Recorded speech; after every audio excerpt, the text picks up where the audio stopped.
లూకా సువార్త 9వ అధ్యాయము 28 నుంచి 36వ వాక్యం వరకు మనం చదువుకున్నాం. చదువుబడిన ఈ లేఖన భాగము ద్వారా ప్రభు మనతో మాట్లాడునుగాక. నిన్నట్లాగానే ఒక్కొక్క వచనం నుంచి ఒక్కొక్క పాఠము మనం నేర్చుకోవడానికి ప్రయత్నిస్తాం. లూకా సువార్త చాలా ప్రత్యేకమైన సువార్త అనేమని మనం చూసుకున్నాం. ఒక అన్యజాతి నుంచి యేసు ప్రభు యందు విశ్వాసం ఉంచిన ఒక విశ్వాసికి రాయబడిన సువార్త. థియోఫిలా అనే వ్యక్తి పౌలు ద్వారా యేసు ప్రభు సువార్తను విన్నాడు, యేసు ప్రభు యందు విశ్వాసం ఉంచాడు. ఆ విశ్వాసంని ఇంకనూ బలపరచడానికి లూకా ఈ సువార్త రాసి అందించాడు. ఇది మనకు కూడా చాలా ప్రత్యేకమైన సువార్త. లూకా సువార్త 9వ అధ్యాయంలో మనం చదువుకున్న వాక్య భాగము రూపాంతర కొండ ఒక అనుభవము, మౌంట్ ఆఫ్ ట్రాన్స్ఫిగరేషన్ అంట. రూపాంతర కొండ కదండి. యేసు ప్రభు జీవితాల్లో కొన్ని కొండలు కనబడుతున్నాయి. మత్తయి సువార్త 5వ అధ్యాయంలో ఆయన ఒక కొండ ఎక్కి ప్రసంగము చేశాడు కదండి. దాన్ని కొండ మీద ప్రసంగము అంటాం. ఇక్కడ యేసు ప్రభు ఒక కొండ ఎక్కి తన శిష్యుల ఎదుట ఆయన రూపాంతరము చెందాడు. అందుకే దీన్ని రూపాంతరము కొండ అంటాం. అయితే ఇది మనం పెట్టుకున్న పేరు. వాస్తవంగా అక్కడ ఉన్న వాళ్ళు ఒకడు పేతురు. తన ఈ కొండ గురించి లేకపోతే ఈ కొండ అనుభవం గురించి ఏం రాస్తున్నాడో ఒకసారి చూద్దాం. 2వ పేతురు పత్రిక 1వ అధ్యాయము. 2వ పేతురు పత్రిక 1వ అధ్యాయము 15వ వాక్యాన్ని ఒకసారి చదువుకుందాం. ఓకే,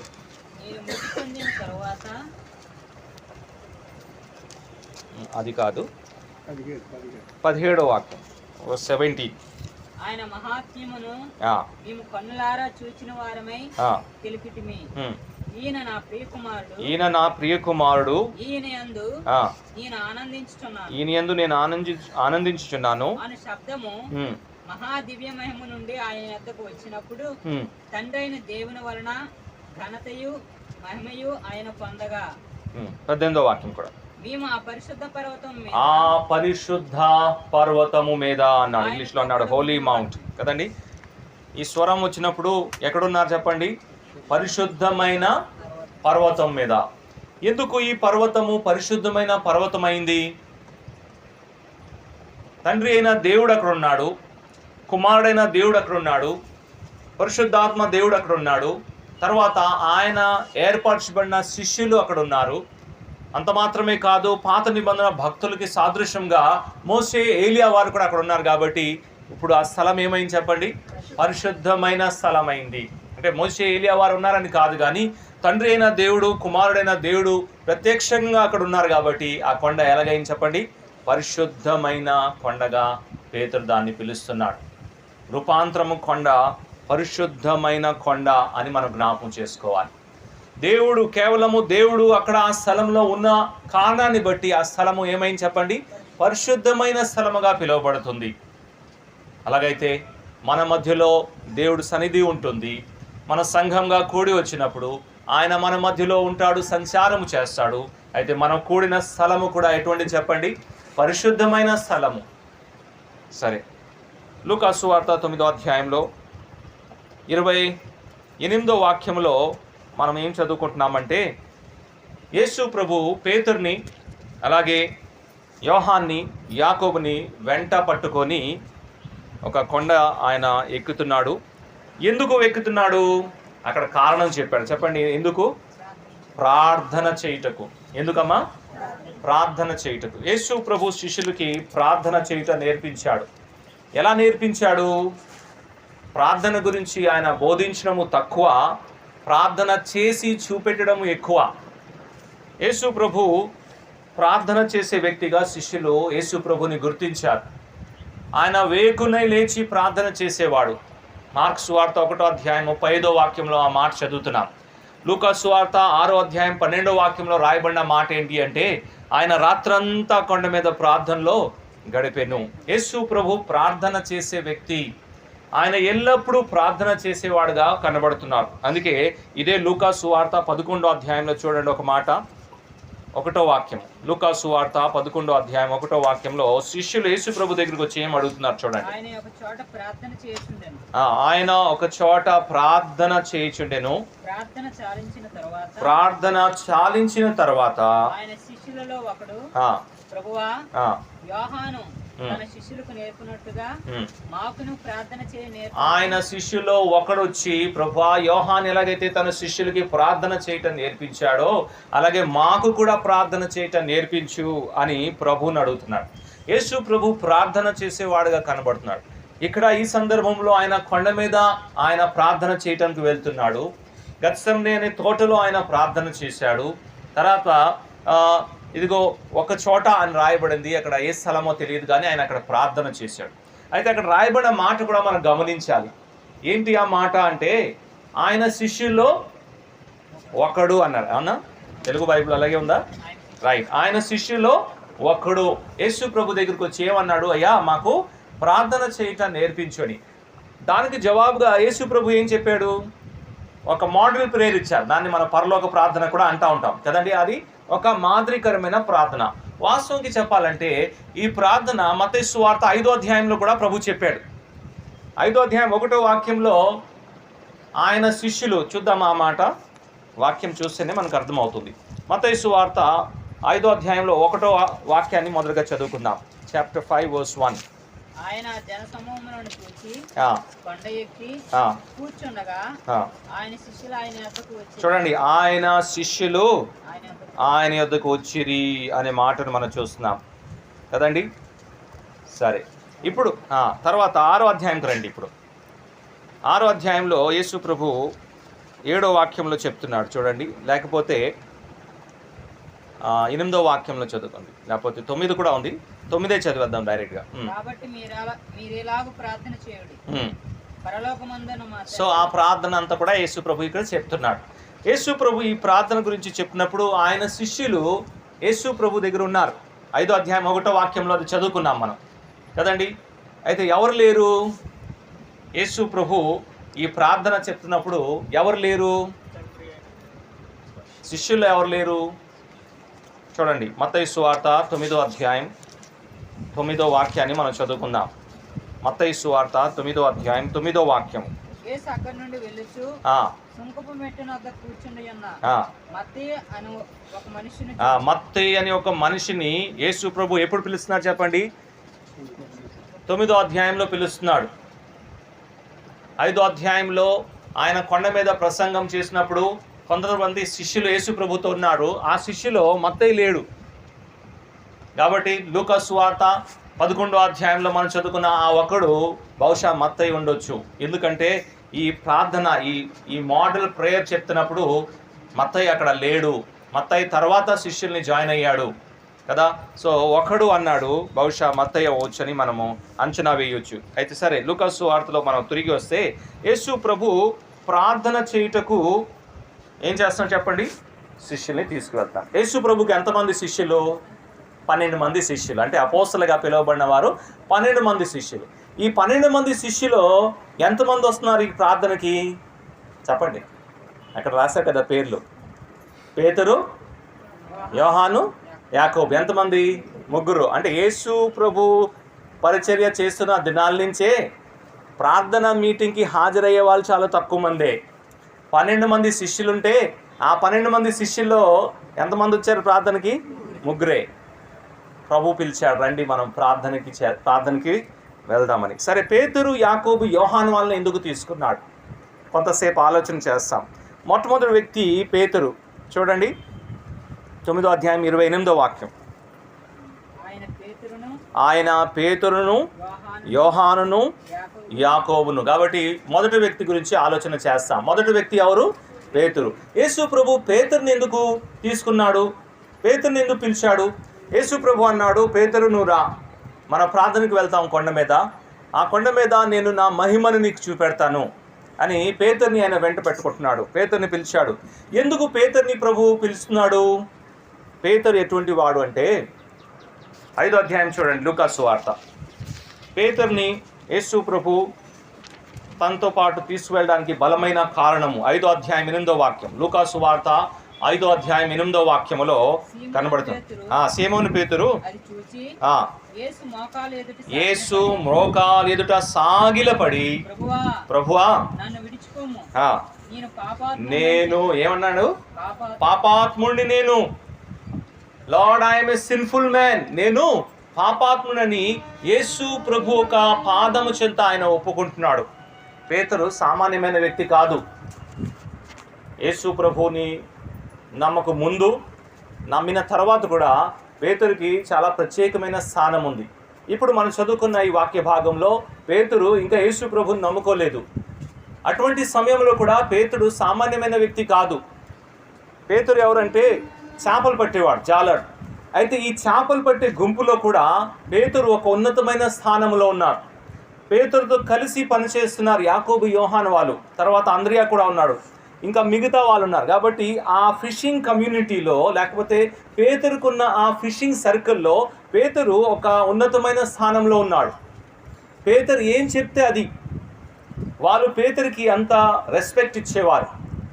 అందుకే యోహాను సువార్త 21వ అధ్యాయంలో కూడా యేసు ప్రభు మరణ పునరుత్థానం తర్వాత పేతురు అన్నాడు, నేను చేపలు పట్టడానికి వెళ్తానని. కాబట్టి ఆ ఒక్క మాట చెప్తే ఒక 4-5 వచ్చేసారు పేతురుతో. అంటే పేతురికి అంత పలుకుబడి ఉండేది. ఇక్కడ ఈ సమయంలో కూడా పేతురు సామాన్యమైన వ్యక్తి ఏం కాదు. మంచి పేరు ప్రఖ్యాతి కలిగిన వాడు, మంచి పలుకుబడి ఉన్న వ్యక్తి. పేతురుని వీళ్ళందరూ కూడా చాలా గౌరవిస్తున్నారు. అయితే ఇప్పుడు పేతురు ఏం చేస్తున్నాడు చెప్పండి? యేసు ప్రభు ఒక మోకాల దగ్గర సాగిలపడి ఏం ఒప్పుకుంటున్నాడు? ప్రభువా, నేను పాపిని అని ఒప్పుకుంటున్నాడు. పేతురు ఈ కన్ఫెషన్ చేసినప్పుడు, పేతురు ఈ మాట చెప్పినప్పుడు యాకోబు, యోహాను వాళ్ళు అక్కడే ఉన్నారు, అంద్రియా అక్కడే ఉన్నాడు. వాళ్ళు చూస్తున్నారు, అయ్యో ఈ పేతురుని మేము ఇంత గౌరవిస్తున్నాం, ఇంత మర్యాద ఇస్తున్నాం, ఇంత ఉన్నతమైన స్థానంలో ఉన్న ఈ వ్యక్తి యేసు ప్రభు పాదాల చెంత ఉండి ప్రభువా నేను పాపిని అంటున్నాడు అని వాళ్ళు ఏమనుకుంటారో మనకు తెలియదు. కానీ పేతురు ఏమనుకోలేదు. యాకోబు చూస్తున్నారు కదా, యోహాను చూస్తున్నారు కదా, అంద్రియా ఇక్కడే ఉన్నారు కదా, మిగతా వాళ్ళు చూస్తున్నారు కదా, ప్రభువా నేను పాపిని అంటే నేనేమో తగ్గిపోతాను, లేకపోతే వీళ్ళందరూ నన్ను ఎక్కిరిస్తారని ఏం భయపడలేదు. పేతురు తన నిజ స్థితిని దేవుని ఎదుట ఒప్పుకుంటున్నాడు. అది చాలు, అదే ప్రాముఖ్యమైనది. యేసు ప్రభు పేతురుని ప్రార్థనకి ఎందుకు తీసుకున్నాడు? ఎందుకు ఆ రూపాంతర కొండ మీద పేతురుని తీసుకువెళ్ళి అక్కడ తన మహిమను చూపెట్టాలనుకుంటున్నాడు? దానికి బలమైన కారణం ఏంటంటే పేతురు తన యథార్థమైన స్థితిని ఎల్లప్పుడూ దేవుని సన్నిధిలో ఒప్పుకునేవాడు. ఎవరైతే తన నిజ స్థితిని దేవుని సన్నిధిలో ఒప్పుకుంటారో వాళ్ళతోనే దేవుడు ఆనందిస్తాడు, లేకపోతే వారిలోనే దేవుడు ఆనందిస్తాడు, వాళ్ళని దేవుడు ఇష్టపడతారు. దావీదు గురించి ఆయన ఇచ్చిన సాక్ష్యం ఏంటి చెప్పండి? దేవుడు దావీదు గురించి ఏం సాక్ష్యం ఇచ్చాడు? నా హృదయానుసారమైన. దావీదు ఎలాగైపోయాడు దేవుని ఒక హృదయానుసారమైన వ్యక్తి? పాపం చేశాడు కదా, హత్య చేశాడు కదా, అబద్ధం ఆడాడు కదా, తర్వాత అక్కడ ఉన్న థింగ్స్ని కవరప్ చేయడానికి ప్రయత్నించాడు కదా. మరి ఇటువంటి వ్యక్తి దేవుని హృదయానుసారమైన వ్యక్తి ఎలాగైపోయాడు? ఎందుకంటే తన నిజ స్థితిని దేవుని సన్నిధిలో ఏం చేశాడు చెప్పండి? ఒప్పుకున్నాడు, అంతే. ఇది మనకు కూడా వర్తిస్తుంది. ఎవరైతే తన నిజ స్థితిని దేవుని ఎదుట ఒప్పుకుంటా ఉంటారో వారి యందు దేవుడు ఆనందిస్తాడు. అటువంటి వారిని దేవుడు ఉన్నతమైన ఆత్మీయమైన స్థితిలోకి తీసుకువెళ్తాడు. ఆ ఆత్మీయమైన ఆ కొండ అనుభవం ఇస్తాడు. అక్కడ వారికి తన మహిమను కనపరుస్తాడు. అలాగైతే మనము మన నిజస్థితిని ప్రభు దగ్గర ఒప్పుకుంటున్నామా? మనలో చాలామంది మన నిజస్థితిని ప్రభు దగ్గర ఒప్పుకోవడానికి ఇష్టపడము. అయ్యో ఒప్పుకుంటే ఎలాగా? వాళ్ళేమనుకుంటారు, వీళ్ళేమనుకుంటారు, నా గురించి వాళ్ళు ఎగతాళి చేస్తారు కదండి, అనుకుంటామా లేదా? మనం చాలాసార్లు మనకు కూడా తెలుసు ఇది తప్పు, ఇది నేను ఒప్పుకోవాలి, అయినా సరే మనం ఒప్పుకోవడానికి ఇష్టపడము. కారణం ఏంటంటే మనం మనుషుల్ని చూస్తాం. మనుషులు మన గురించి ఏమనుకుంటారో, అయ్యో వాళ్ళు నవ్వుతారే, వాళ్ళు మా గురించి ఇలాగంటారు అలాగంటారు, మనకెంతో నామోషి అని మనం అనుకుంటాం. కానీ పేతురు అటువంటి వాడు కాదు, దావీదు అటువంటి వాడు కాదు కదండి. దావీదు పాపము చేసి కొన్ని వేల సంవత్సరాలు అయిపోయింది, ఈవేళ కూడా మనం చర్చించుకుంటున్నాం. కానీ దావీదు దాని గురించి ఏం పట్టించుకోలేదు. దేవుని సన్నిధిలో వెళ్ళి యథార్థంగా ఒప్పుకున్నాడు. ఎవరైతే తమ నిజస్థితిని దేవుని సన్నిధిలో ఒప్పుకుంటారో దేవుడు వారికే తన మహిమను చూపెడతాడు. అందుకే ఇక్కడ పేతురు కనబడుతున్నాడు. రెండో వ్యక్తి ఎవరు చెప్పండి? ఆ వరుస క్రమంలో రెండో వ్యక్తి యోహాను. యోహాను ఎటువంటి వాడు చూడండి. యోహాను సువార్త 13వ అధ్యాయం. యోహాను సువార్త 13వ అధ్యాయం 23వ వాక్యాన్ని మనం ఒకసారి చదువుకుందాం. ఆయన శిష్యులలో ఆ, యేసు ప్రేమించిన ఒకడు ఆ, యేసు రొమ్మున ఆనుకుని యేసు రొమ్మున ఆనుకున్న శిష్యుడు. ఇతను ఎవరంటే యోహానే. కాబట్టి రెండో వ్యక్తి యోహాన్ని ఆయన ఎందుకు తీసుకున్నాడంటే ఆయన యేసు ప్రభువు మీద ఆనుకొని జీవిస్తున్నాడు. Leaning on him, depending on him. ఆయన మీద ఆధారపడి ఆశ్రయించి జీవిస్తున్నాడు. ఆయన లేకపోతే ఈయన లేడు. అలాగుంది సంగతి. దేవుడు ఎవరిని ప్రేమిస్తాడు అంటే రెండోది, ఎవరైతే దేవుని మీద ఆధారపడి జీవిస్తారో వారిని ప్రేమిస్తాడు. దేవుడు ఎవరికి తన మహిమను చూపెడతాడు అంటే ఎవరైతే ఆయన మీద ఆధారపడి ఉంటారో వారికే తన మహిమను చూపెడతాడు. అందుకే రెండో వ్యక్తి ఇక్కడ యోహాను కనబడుతున్నాడు. శిష్యులు 12 మంది మీరు చూడండి. 12 మంది శిష్యులు ఏ ఒక్కడు శిష్యుడు కూడా యేసు ప్రభు దగ్గరికి వచ్చి ప్రభువా నేను పాపి నన్ను ఒప్పుకోవడం అని కనబడదు. వాళ్ళు ఒప్పుకొని ఉంటారు కానీ వాక్యంలో రాయబడలేదు కదండి. 12 మంది శిష్యులు ఏ ఒక్క శిష్యుడి గురించి కూడా యేసు రొమ్మున ఆనుకున్న శిష్యుడని రాయబడలేదు కదండి. యోహాను కూడా ప్రత్యేకమైన వాడు. యోహాను మనకి ఏం నేర్పిస్తున్నాడంటే మనము యేసు ప్రభు మీద ఆనుకొని జీవిస్తే, ఆయన మీద ఆధారపడి మనం జీవిస్తే ఆయన మనకు కూడా ఏం చేస్తాడు, ఉన్నతమైన ఆత్మీయమైన శిఖరాలకు తీసుకువెళ్ళి అక్కడ తన మహిమను మనకు చూపెడతాడు. మనము మన నిజ స్థితిని ప్రభు దగ్గర ఒప్పుకునే వారుగా ఉంటున్నామా? అనుదినము ప్రభు ఇదిగో ఇక్కడ నేను పొరపాటు చేశాను, ప్రభు నాలో ఇదిగో ఇటువంటి లోపం ఉంది, ఇటువంటి పాపం ఉందని అనుదినము మన పాపాన్ని ఒప్పుకుంటూ మన నిజ స్థితిని ఒప్పుకుంటూ మనం జీవిస్తే ఖచ్చితంగా ఆయన ఏం చేస్తాడు, దినదినం మనని హెచ్చైన స్థానంకి తీసుకువెళ్తాడు. ఆయన మహిమను మనకు చూపెడతాడు. ప్రభువా నువ్వు లేకుండా నేను లేను, నా జీవితం నీ మీదే ఆధారపడి ఉంది, నువ్వే నాకు రక్షకుడు, నువ్వే నాకు సహాయకుడని ఆయన మీద మనము అనుక్షణము ఆధారపడి జీవిస్తే ఆయన ఏం చేస్తాడు తెలుసా, మనల్ని హెచ్చిస్తాడు, తన మహిమను మనకు చూపెడతాడు. మూడో వ్యక్తి ఎవరు? యాకోబు. యాకోబు ఏం చేశాడు? యాకోబు ఏమీ చేయలేదు. సువార్తలో యాకోబు పేరు మనం చదివినప్పుడు ఎక్కడ విడిగా తన పేరు రాదు. పేతురు యాకోబు యోహానుతోనే వస్తుంది. యాకోబు గెత్సేమనే తోటలో కూడా మనకు కనబడుతున్నాడు. అక్కడ కూడా పేతురు యోహాను వాళ్ళు ఉన్నారు. విడిగా యాకోబు పేరు ఎక్కడ కనబడదు కానీ యాకోబు యోహాను పేతురు అని కనబడు. యాకోబు ఒక మంచి పని చేస్తున్నాడు. బహుశా పేతురు వలె తన పాపముని ప్రభు ఎదుట బహిరంగంగా ఒప్పుకోలేదేమో, లేకపోతే యోహాను వలె యేసు ప్రభుని ఆనుకొని జీవించట్లేదేమో, లేకపోతే అలా కనబడట్లేదేమో కానీ యాకోబు ఒక మంచి పని చేస్తాడు. ఏం చేస్తున్నాడు అంటే యోహాను పేతురుతో సహవాసం చేస్తున్నాడు. ఎవరైతే తాను తగ్గించుకుంటున్నారో, తన నిజ స్థితిని ఒప్పుకుంటున్నారో అటువంటి వారితో ఉండడానికి ఇష్టపడుతున్నాడు యాకోబు. అటువంటి వారితో సహవాసం చేస్తున్నాడు. ఎవరైతే ప్రభు మీద ఆనుకొని జీవిస్తున్నారో వారితో సహవాసం చేయడానికి ఇష్టపడుతున్నాడు యాకోబు. అందుకే వీరిద్దరికున్న భాగ్యం, వీరిద్దరికి దేవుడు ఇచ్చిన ధన్యత యాకోబు కూడా ఇచ్చాడు. కొన్నిసార్లు మనము గొప్ప కార్యము చేయవసరం లేదు. పరిశుద్ధులతో సహవాసం చేస్తే, భక్తులతో సహవాసం చేస్తే భక్తులకున్న ఆశీర్వాదము, వాళ్ళకు వచ్చిన ధన్యత దేవుడు మనకు కూడా ఇస్తాడు. అదే లోతు ఏం చేశాడని చెప్పండి. లోతును దేవుడు ఆశీర్వదించాడు కదా, తర్వాత వెళ్ళిపోయాడు, అది వేరే విషయం. కానీ లోతు ఏం చేశాడు? ఏమీ చేయలేదు. అబ్రహాం బయలుదేరాడు, అబ్రహాంతో పాటు తిను కూడా వచ్చాడు. అబ్రహాంకి దేవుడు ఏ విధంగా ఆశీర్వదించాడు, లోతుని కూడా దేవుడు అదే ఆశీర్వదించాడు. లోతు ప్రత్యేకంగా ఏం చేయలేదు. లోతు ఎప్పుడైనా బలిపీఠం కట్టాడా? లోతు ఎక్కడైనా బలి అర్పించాడా? లేదే. కానీ లోతుని అబ్రహాం ఎలాగైతే ఆశీర్వదించబడ్డాడో దేవుడు లోతుని కూడా అలాగే ఆశీర్వదించాడు. కారణం ఏంటి అంటే అబ్రహాముతో బయలుదేరాడు. యాకోబు మనకి ఏ పాఠం నేర్పిస్తున్నాడు తెలుసా? పేతురు వలె నువ్వు గొప్పవాడు కాకపోవచ్చు, యోహాను వలె నువ్వు గొప్పవాడు కాకపోవచ్చు, కానీ అటువంటి వారితో నువ్వు సహవాసం చేస్తే దేవుడు నిన్ను కూడా కన్సిడర్ చేస్తాడు అనే పాఠం నేర్పిస్తున్నారు. సరే, ఈ ముగ్గురికి గొప్ప ధన్యత దొరికింది. ముందుకు వెళ్దాం ఆ పాఠంలో. ఇప్పుడు 29వ వాక్యంకి వస్తాం. చూడండి, మనకు చాలా అవసరమైన మాటలు. 29వ వాక్యం, లూకా సువార్త 9వ అధ్యాయం 29వ వాక్యం.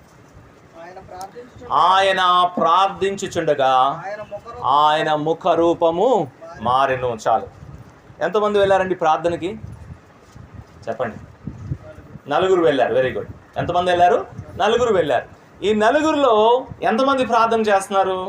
ఒక్కడే ప్రార్థన చేస్తున్నారు.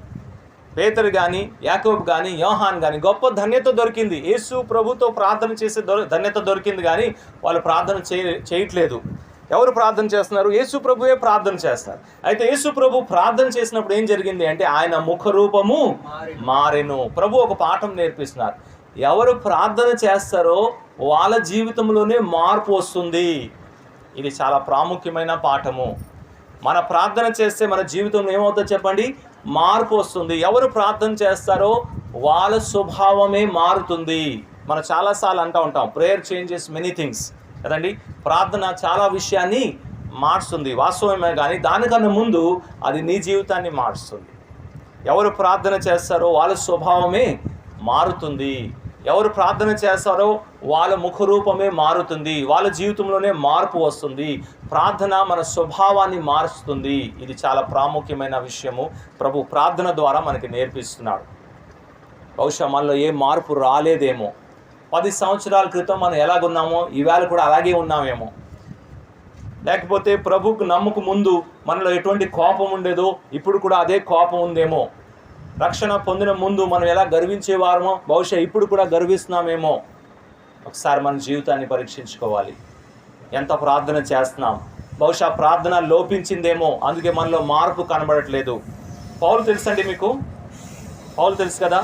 సౌలుగా ఉండేవాడు. సౌలుగా ఉన్నప్పుడు ఆయన చాలా కోపిష్ఠుడు. సౌలుకి కోపం ఎక్కువ. అంటే పౌలుగా మారాడు కదా సౌలు, అతనికి కోపం ఎక్కువ. ఆయన ఏ మాట వినేవాడు కాదు. ఏదైనా ఆయనకు వ్యతిరేకంగా ఉంటే చాలు ఏం చేసేవాడు? వాళ్ళని పట్టుకొని జైల్లో వేసేవాడు. చాలా కోప్పడేవాడు, దూషకుడు, హింసకుడు. మరి ఇటువంటి పౌలు ఎలా మారాడు చూడండి. అపోస్తల కార్యగ్రంథము 9వ అధ్యాయం 11వ వాక్యంలో దేవుడే ఆయన గురించి సాక్ష్యం ఇస్తున్నాడు.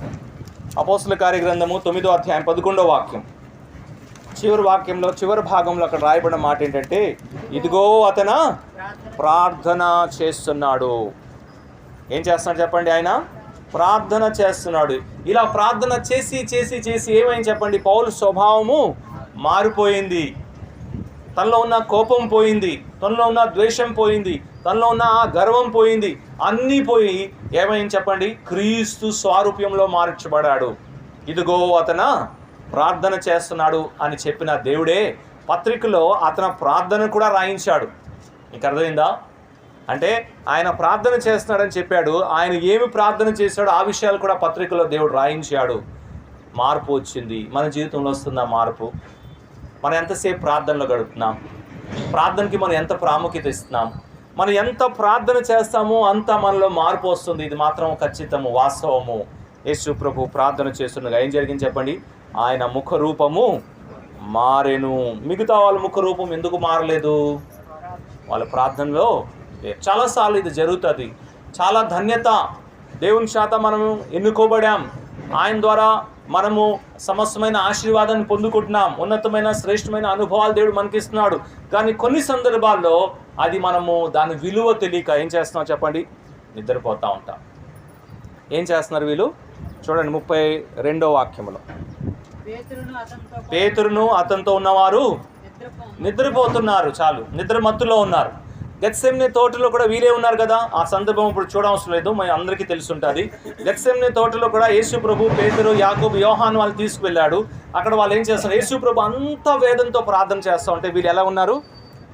నిద్రపోతున్నారు. ప్రభు అన్నాడు, ఒక గడియ కూడా మీరు నాతో పాటు మెలకుగా ఉండలేరా అని.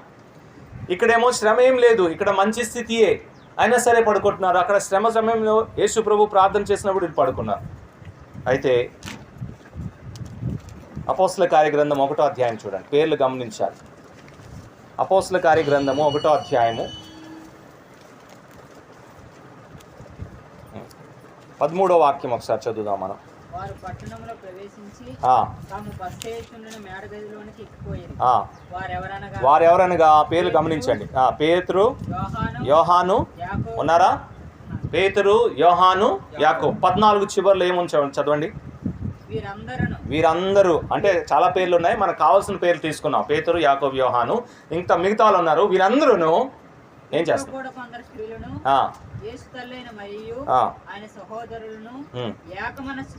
ఏక మనసుతో ఎడతెగక, ఎవరు? పేతురు, యాకోబు, యోహాను కదండి. ఏం చేస్తున్నారు? ఎడతెగక ప్రార్థన చేస్తున్నారు. మరి గెత్సెమనే తోటలో ఏమైంది? రూపాంతర కొండలో ఏమైంది? స్వయంగా యేసు ప్రభు ఉన్న సమయంలో వారు ప్రార్థన చేయలేకపోయారు, కానీ ఇప్పుడు ఎందుకు ప్రార్థన చేస్తున్నారు? ఇప్పుడు ఎలా ప్రార్థన చేస్తున్నారు? ఎడతెగగా ప్రార్థన చేస్తున్నారు. కారణం ఏం చెప్పండి? ఏమనుకుంటారు? యేసు ఆయనతో లేరని ఒక కారణం. సరే, ఓకే. ఇప్పుడు కారణం ఏంటి అంటే యేసు ప్రభు వాళ్ళకి అప్పగించిన పని, దాని ఒక విలువ వాళ్ళు తెలుసుకున్నారు. మీకు అర్థమైందండి?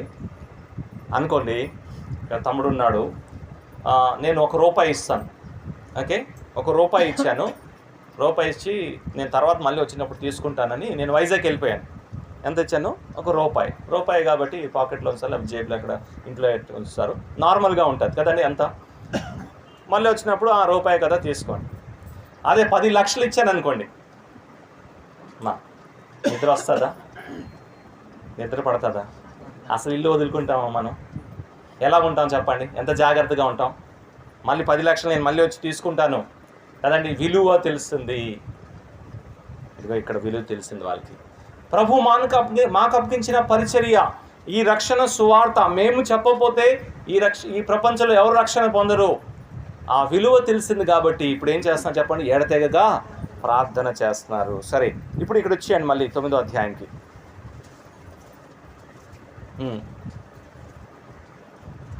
రైట్, 30వ వాక్యం చదువుకున్నారు. ఇద్దరు పురుషులు. రైట్, చాలు. ఇద్దరు పురుషులు. ఎవరు వాళ్ళు? మోషే, ఏలియా. మోషే, ఏలియా వారు ఎవరు? పాత నిబంధన భక్తులు కదండి. మోషే, ఏలియా వాళ్ళు ఎవరు? పాత నిబంధన భక్తులు. మరి పాత నిబంధనలో వీరే ఉన్నారా? ఇంకెవరు లేరా? అబ్రహాం ఉన్నాడు కదా, ఉన్నాడా లేదా? దావీదు ఉన్నాడు. ఇంకెవరున్నారు చెప్పండి? సమూయేలు ఉన్నాడు, ఇందాక చూసాం. యెహోషువ ఉన్నాడు. పాత నిబంధనలో చాలామంది ఉన్నారు. సరే, ఇక్కడ పురుషులు అన్నాడు. మరి పాత నిబంధనలో స్త్రీలు లేరా చెప్పండి? ఉన్నారు కదా. ఘనత వహించిన స్త్రీలు చాలామంది ఉన్నారు. అబ్రహాం భార్య సారా ఉంది. ఇంకా కొన్ని పేర్లు చెప్పండి. ఎస్తేర్ చెప్తారు, రూత్ చెప్తారు కదండి. వీళ్ళందరూ ఉన్నారు కదా. మరి వాళ్ళు ఎందుకు రాలేదు ఇక్కడ? పురుషులు అనే మాట ముందు మనం అర్థం చేసుకోవాలి. ఎందుకు పురుషులు అనే మాట చెప్పాడు అంటే వాళ్ళు ఏం చేస్తున్నారు తెలుసా? చూడండి, అక్కడ రాయబడిన మాట 31వ వాక్యంలో, వారు మహిమతో అగుపడి ఆయన యెరూషలేములో నెరవేర్చిపోయే నిర్గమము అనగా ఆయన మరణము కదండి. దేవుడు అంటున్నాడు, నా కుమారుడు ఒక మరణము గురించి బహిరంగంగా ప్రకటించడానికి, సంఘములో ఆయన కుమారుడు గురించి, ఆయన మరణ పునరుద్ధానం గురించి మాట్లాడడానికి ఎవరు మాట్లాడాలి? పురుషులు మాట్లాడాలి. దేవుడు సంఘములో ఆ క్రమం పెట్టాడు కదండి. యేసు ప్రభు గురించి మాట్లాడినప్పుడు, ఆయన మరణ పునరుద్ధానం గురించి బహిరంగంగా ప్రకటించినప్పుడు ఎవరు మాట్లాడాలి చెప్పండి? పురుషులు మాట్లాడాలి. అందుకే ఏమన్నారు తెలుసా? ఇద్దరు పురుషులు అన్నారు. వాళ్ళే మాట్లాడాలి. వారికే దేవుడు ఆ ధన్యత ఇచ్చాడు. సరే, ఇంకా స్త్రీలకి ధన్యత ఇవ్వలేదని కాదు, అది తర్వాత మాట్లాడుకుందాం. అయితే వాళ్ళు ఏం మాట్లాడుతున్నారు? యేసు ప్రభు ఒక మరణం గురించి మాట్లాడుతున్నారు. దాంట్లో ఇద్దరు వ్యక్తులు చూస్తాం. దాంట్లో మోషే చాలా ప్రత్యేకమైన వాడు కదండి. 30వ వాక్యంలో మోషేని చూస్తున్నాం. మోషే చాలా ప్రత్యేకమైన వాడు. నిర్గమకాండం 33వ అధ్యాయంలో మోషే ఒక ప్రార్థన చేశాడండి. చూద్దాం ఆ మాట. నిర్గమకాండము 33వ అధ్యాయం, ఎక్సోడస్ చాప్టర్ 33.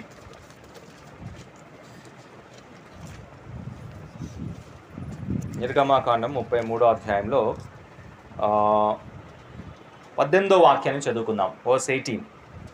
అతడు దయచేసి నీ మహిమను నాకు చూపుమనగా, and he said, I beseech thee, shew me thy glory. దయచేసి నీ మహిమను నాకు చూపెట్టు అన్నారు కదండి.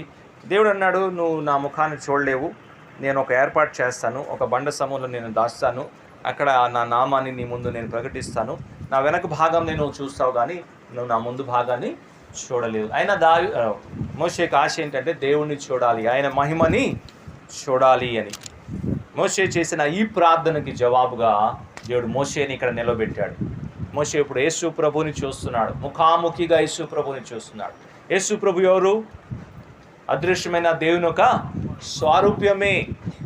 అదే ఏ దేవుని ముఖమైతే మోషే చూడాలనుకున్నాడో ఆ దేవుని యొక్క స్వారూప్యమే, ప్రత్యక్షమైన రూపమే ప్రభు అయిన యేసుక్రీస్తు ఇప్పుడు చూస్తున్నాడు. అంటే కొన్ని వేల సంవత్సరాల క్రితము, దాదాపు 4000 సంవత్సరము, కొన్ని వేల సంవత్సరం క్రితము దేవుడు మోషే దేవునితో చేసిన ప్రార్థనకి జవాబు ఇప్పుడు వచ్చింది చూడండి కదండి.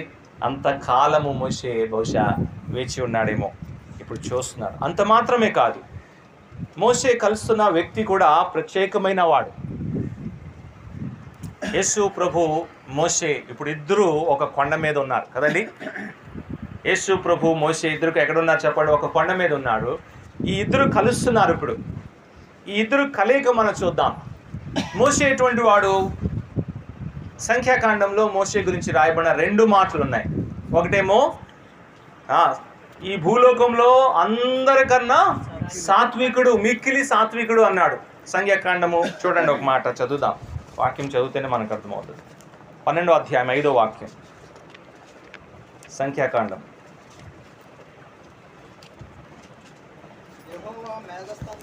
అయ్యో, కొంచెం 3వ వచనం.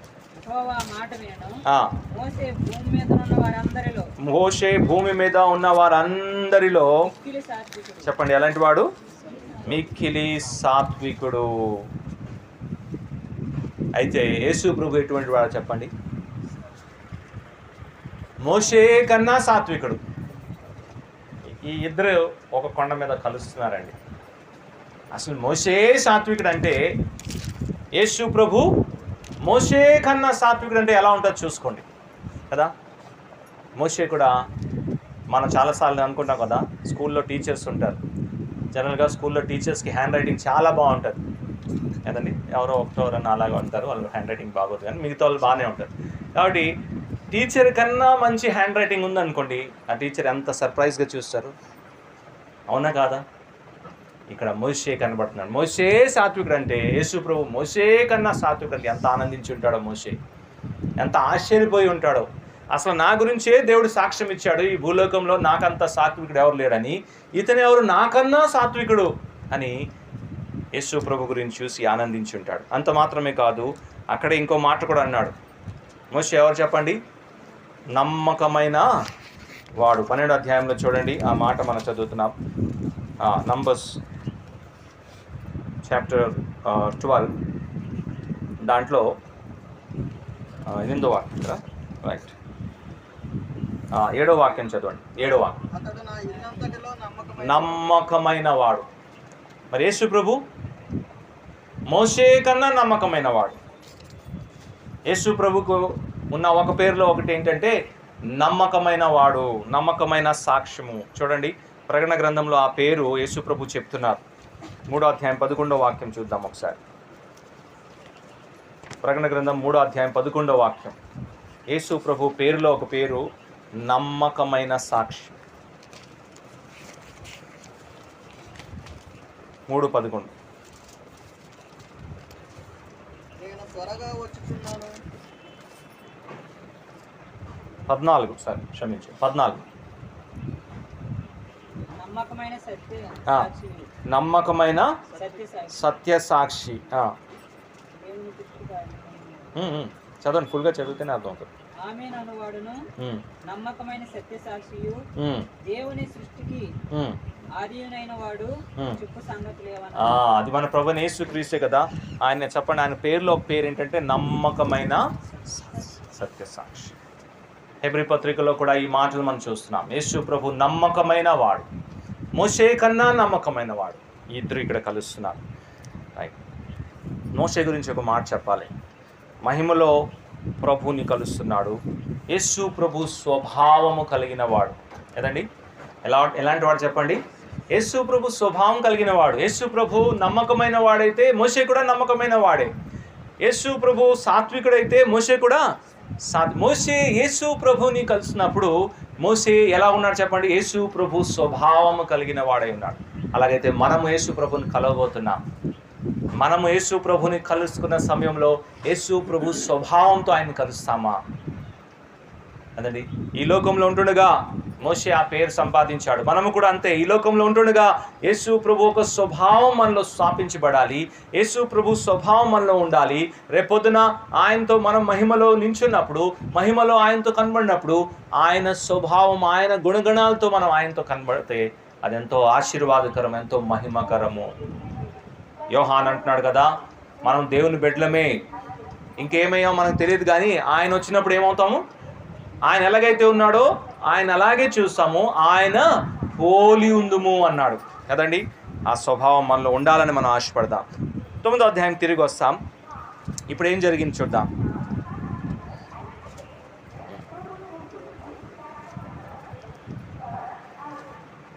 ముప్పై 32వ వాక్యం. పేతురును అతనితో కూడా ఉన్నవారును నిద్రమత్తుగా ఉండి వారు మేలుకొని ఇప్పుడు మేల్కొంటున్నారండి. మేల్కొన్నప్పుడు ఏం చూశారు? ఆయన మహిమను ఆయన మహిమను, ఆయనతో కొన్ని ఆయనతో కూడా ఉన్నవారు ఒక మహిమను చూశారు కదండి. ఇంతవరకు ఏం చేస్తారు చెప్పండి? పడుకున్నారు, నిద్ర మత్తులో ఉన్నారు. యేసు ప్రభు ఆ కొండ ఎక్కగానే ఆయన ప్రార్థన ప్రారంభించుంటాడు. ఆయన చాలాసేపు నుంచి ప్రార్థన చేస్తున్నాడు. మోషే ఏలియా వాళ్ళు కనబడారు. చాలాసేపు నుంచి వీళ్ళ సంభాషణ జరుగుతుంది. వీళ్ళైతే నిద్ర మత్తులో ఉన్నారు. ఇప్పుడు మేలుకొని చూస్తున్నారు. అయితే నష్టం ఏంటి తెలుసా? ఎంతసేపు చూసారా మహిమని? కొంతసేపే చూడగలిగారు. మరి మిగతా భాగం అంతా పడుకొని ఉన్నారు కదండి. కొంతసేపు మాత్రమే చూడగలిగారు. అయితే ఏమంటున్నారు చూడండి, 33వ వాక్యంలో 3 పర్ణశాలలు కడతాం, ఒకటి మోషేకి, ఇంకొకటి ఏలియాకి, ఇంకోటేమో నీకు అన్నాడు కదండి. మోషే ఏలియా వారు అని వీళ్ళకి ఎలా తెలిసింది చెప్పండి? ఎలా తెలిసింది? వీళ్ళు మోషే ఏలియా వాళ్ళని చూడలేదే కదండి. మరి ఎలా తెలిసింది? యేసు ప్రభు అక్కడ ఉన్నాడు కాబట్టి తెలిసింది. యేసు ప్రభు మోషేతో పేరు పెట్టి మాట్లాడుతున్నాడు కాబట్టి, ఏలియాతో పేరు పెట్టి మాట్లాడుతున్నాడు కాబట్టి వీరు మోషే, వీరు ఏలియా అని వీరికి తెలిసింది. యేసు ప్రభు తెలియపరుస్తున్నాడు. ఆ లేఖన భాగంలో అనేకమైన విషయాలు ఉన్నాయి. దేవుడు మనకి తెలియపరిస్తేనే మనకు అది అర్థమవుతుంది, లేకపోతే మనం గ్రహించగలము. వీళ్ళు ఎప్పుడు కూడా మోషే ఏలియా వాళ్ళని చూడలేదు, కానీ కేవలము యేసు ప్రభు ఒక మహిమ గల ఆ సన్నిధిని బట్టి యేసు ప్రభు అక్కడ ఉన్నాడు కాబట్టి యేసు ప్రభు తెలియపరుస్తున్నాడు. ఇదిగో ఇతను మోషే, ఇతను ఏలియా, వాళ్ళు గుర్తుపట్టగలిగారు. మనం కూడా అంతే. వాక్యంలో మోషే గురించి ఉంది, అబ్రహాం గురించి ఉంది, దావీదు గురించి ఉంది, సమూయేలు గురించి ఉంది, అనేక భక్తుల గురించి ఉంది. దేవుడు మనకు బయలుపరిస్తేనే వాళ్ళ గురించి మనం తెలుసుకోగలము, లేకపోతే మనం ఏమి కూడా తెలుసుకోలేమని ఒక సత్యాన్ని కూడా ఇక్కడ మనం నేర్చుకుంటున్నాం. అయితే వాళ్ళు ఏదో మాట్లాడారు, అవన్నీ మాటలు దేవుడు వింటున్నాడు. అయితే ప్రభు నిన్న చూసినట్లు వాళ్ళకి అనుమతించలేదు కదండి. సొంత నిర్ణయాలకి చోటు లేదు. క్రైస్తవ జీవితంలో సొంత నిర్ణయాలకి చోటు లేదు. ఆ విషయాన్ని మనం గమనించాలి. అయితే మరొక మాట చూసి మనం ముగించడానికి ప్రయత్నిస్తాం. 35వ వాక్యం. మరియు ఈయన నేను ఏర్పరచుకున్న నా కుమారుడు, this is my beloved son. చాలు. యేసు ప్రభు ఎవరు చెప్పండి? దేవుని కుమారుడు. యేసు ప్రభు ఎవరండి? దేవుని కుమారుడు. సరే, యేసు ప్రభు దేవుని కుమారుడని ఒప్పుకున్న వాళ్ళు ఒక జాబితా నేను మీకు ఇస్తాను, ఒక లిస్ట్ ఇస్తాను. మనకు చాలా ఉపయోగమైనది, అది చాలా ప్రాముఖ్యమైనది. చూడండి, యేసు ప్రభు దేవుని కుమారుడని ఎవరెవరు ఒప్పుకున్నారు? మొట్టమొదటిగా పరలోకంలో ఉన్న తండ్రి ఒప్పుకుంటున్నాడు. ఏం ఒప్పుకుంటున్నాడు? ఈయన నా కుమారుడని. మత్తయి సువార్త 3వ అధ్యాయం 17వ వాక్యంలో తండ్రి అంటున్నాడు, ఈయన నా ప్రియ కుమారుడు, ఈయన యందు నేను ఆనందిస్తాను. కాబట్టి యేసు ప్రభు దేవుని కుమారుడని మొట్టమొదటిగా దేవుడే ఒప్పుకుంటున్నాడు, ఆయనే ప్రకటిస్తున్నాడు. 1 రాసుకుంటున్నారు, మీరు రాసుకోండి. రెండోది, యేసు ప్రభు దేవుని కుమారుడని దేవదూతలు ఒప్పుకుంటున్నాయి. లూకా సువార్తలోనే వస్తాం చూడండి, 1వ అధ్యాయం. లూకా సువార్త 1వ అధ్యాయం మాట అక్కడ గమనిస్తాం.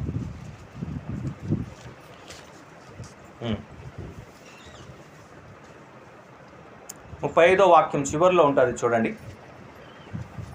లూకా సువార్త 1వ అధ్యాయం 30. అంతా చదివేసినా పర్వాలేదు, చదవండి. 35వ వాక్యం. అనగా దూత పరిశుద్ధాత్మ నీ మీదకు వచ్చును, సర్వోన్నతుని శక్తి నిన్ను కమ్ముకొనును, గనుక పుట్టబోవు శిశువు పరిశుద్ధుడై దేవుని కుమారుడు. దేవదూతలు కూడా ఒప్పుకుంటున్నారు. యేసు ప్రభు ఎవరు చెప్పండి? దేవుని కుమారుడు. సరే, ఇది రెండోది. మూడోది, దుష్టాత్మలు ఒప్పుకుంటున్నాయి యేసు ప్రభు దేవుని కుమారుడని. చూడండి, మార్క్స్ వార్త 3వ అధ్యాయం రండి ఒకసారి. మార్క్స్ వార్త 3వ అధ్యాయంలో ఒక మాట చదువుకున్నాం. అక్కడ కూడా మనం చూస్తున్నాం దుష్టాత్మలు కూడా అపవిత్రాత్మలు పట్టిన వారు ఎస్ చూడగానే ఆయన ఎదుట సాగిలపడి 11వ వాక్యం అది. నీవు దేవుని కుమారుడు అని చెప్పుచు కేకలు అపవిత్ర ఆత్మలు, దుష్టాత్మ కలిగిన వారు, అపవిత్ర ఆత్మ కలిగిన వారు కూడా ఏమంటున్నారు? అపవిత్ర ఆత్మలు ఒప్పుకుంటున్నాయి నీవు దేవుని కుమారుడు అని. 5వ అధ్యాయంలో చూడండి, మార్క్స్ వార్తలోనే 5వ అధ్యాయంలో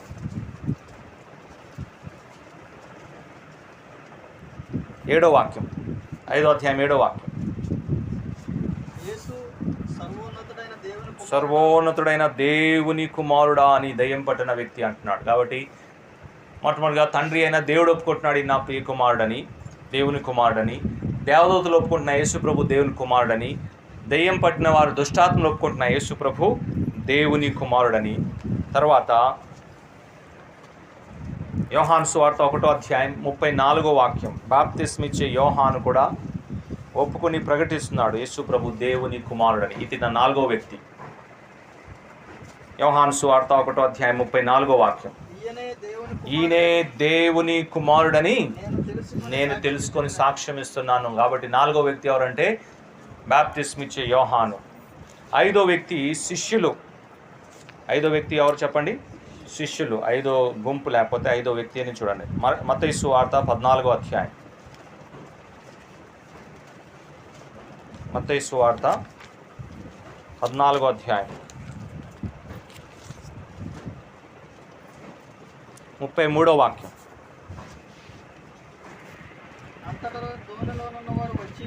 దోనిలో ఉన్నవారు అంటే యేసు ప్రభు శిష్యులే దోనిలో ఉన్నారు. దోనిలో ఉన్నవారు వచ్చి నీవు నిజముగా దేవుని కుమారుడని వారు యేసు ప్రభుకి సాగిలపడింది కదా. సో 5వది శిష్యులు యేసు ప్రభు దేవుని కుమారుడని ఒప్పుకున్నారు. 6వది చూడండి, పేతురు. మత్తయి సువార్త 16వ అధ్యాయంలో పేతురు అంటున్నాడు 15వ వాక్యంలో, వర్స్ 16. అందుకాయన మీరైతే నేను ఎవడని చెప్పుకొంచున్నారని వారిని అడిగాను. అందుకు సీమోను పేతురు నీవు సజీవుడవగు దేవుని కుమారుడు, నీవు సజీవుడైన దేవుని కుమారుడైన క్రీస్తు అని నమ్ముచున్నామని చెప్పారు కదా. కాబట్టి పేతురు ఒప్పుకున్నాడు యేసు ప్రభు దేవుని కుమారుడని. ఎంత అయింది లిస్టులో? 6 అయిందా? శామ్యుల్ రాస్తున్నావు కదా, 6. 7వది యేసు ప్రభుని సిలువ వేసిన శతాధిపతి ఒప్పుకుంటున్నాడు. చూడండి 27వ అధ్యాయం మత్తయి సువార్త. మత్తయి సువార్త 27వ అధ్యాయం 54వ వాక్యం. Yes, thank you.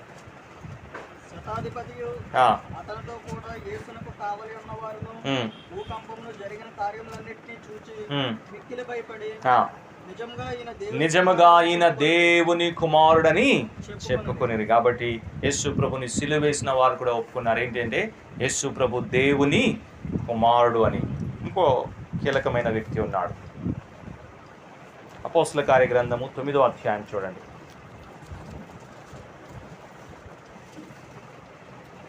అపోస్తల కార్యగ్రంథము 9వ అధ్యాయంలో పౌలు ఒప్పుకుంటున్నాడు యేసు ప్రభు దేవుని కుమారుడు అని. 19వ వాక్యం చదువుతామా? 19:20 ఉంటుంది. అతడు దమస్కులోనున్న శిష్యులతో కూడా కొన్ని జనములుండెను. వెంటనే సమాజ మందిరములలో యేసే దేవుని కుమారుడని ఆయనను గూర్చి ప్రకటించిన అపోస్తలుడైన పౌలు ఒప్పుకున్నాడు యేసు ప్రభు ఎవరు చెప్పండి? దేవుని కుమారుడు. అపోస్తల కార్యం 8వ అధ్యాయంలో, తెలుగులో అది లేదు, అయినా ఇంగ్లీష్ బైబిల్ బేస్ చేసి చెప్తున్నాను. తెలుగులో ఫుట్ నోట్లో ఉంటుంది కొన్ని బైబిల్లో. ఆ విషయాన్ని చూద్దాం. అపోస్తల కార్యగ్రంథం 8వ అధ్యాయంలో ఒక నపుంసకుడు ఉన్నాడు. ఫిలిప్ అతనికి సువార్త చెప్పాడు. ఈ నపుంసకుడు యేసు ప్రభు యందు విశ్వాసం ఉంచాడు. అన్నాడు నేను బాప్తిసం తీసుకుంటాను అని. అప్పుడు ఫిలిప్ అన్నాడు ఒక ప్రశ్న వేశాడు, యేసు ప్రభు దేవుని కుమారుడు అని నువ్వు నమ్ముచున్నావా అంటే అతను జవాబుగా ఏమన్నాడంటే యేసు ప్రభు దేవుని కుమారుడు అని నేను నమ్ముచున్నాను అన్నాడు. ఆ మాటను బట్టి అతనికి సాక్ష్యం బాప్తిసం ఇచ్చాడు. తెలుగులో అది ఫుట్ నోట్లో ఉంటుంది. ఇంగ్లీష్ బైబిల్లో 37వ వాక్యంలో ఉంటుంది ఇంగ్లీష్లో. కింద ఎక్కడైనా ఫుట్ నోట్లో ఉంటే చూడండి.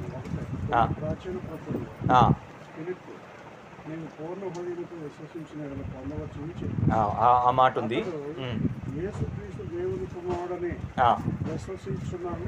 రైట్, యేసుక్రీస్తు దేవుని కుమారుడని విశ్వసిస్తున్నాను అని ఉత్తరం ఇచ్చాడు కదండి. 37వ వాక్యంలో అది ఫుట్ నోట్లో తెలుగు బైబిల్లో ఉంది.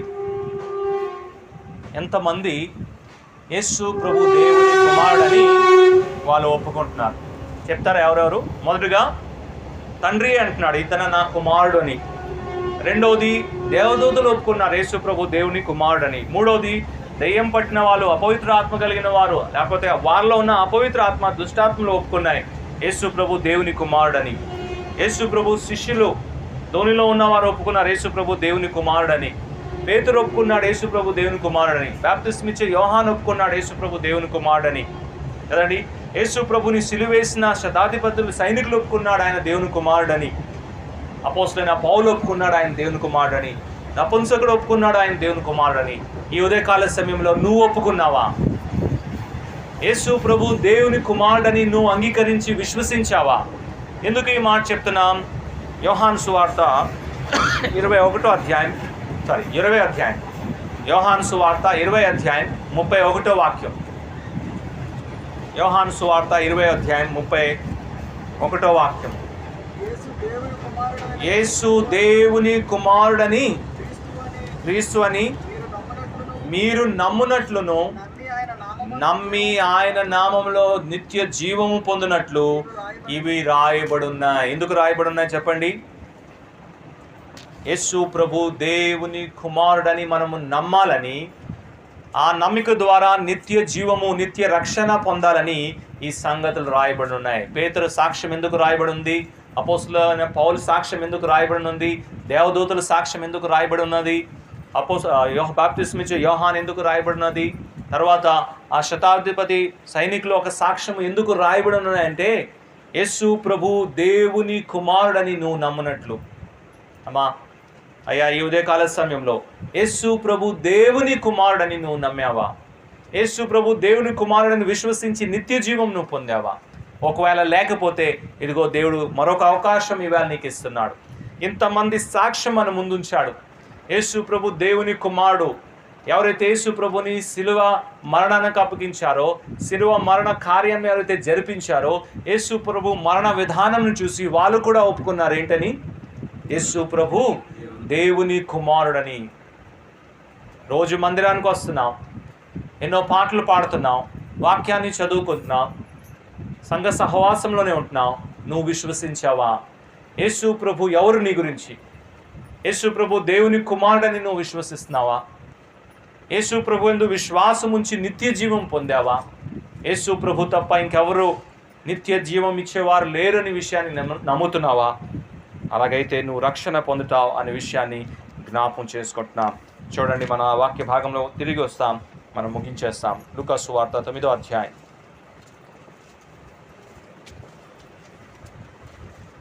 36వ వాక్యాన్ని మనం చదువుకుందాం. ఆ శబ్దం వచ్చిన తరువాత యేసు మాత్రమే ఆగబడింది. తాము చూసిన వాటిలో ఒకటి ఆ జనములలో ఎవరికిని తెలియజేయక వారు ఊరుకుంటారు. ఎవరికి కూడా వాళ్ళు ఏం చేశారు చెప్పండి? తెలియచేయలేదు. ఎందుకు తెలియచేయలేదు? మత్తయి సువార్తలో దానికి జవాబు ఉంటుంది. చూడండి, మత్తయి సువార్త 17వ అధ్యాయం.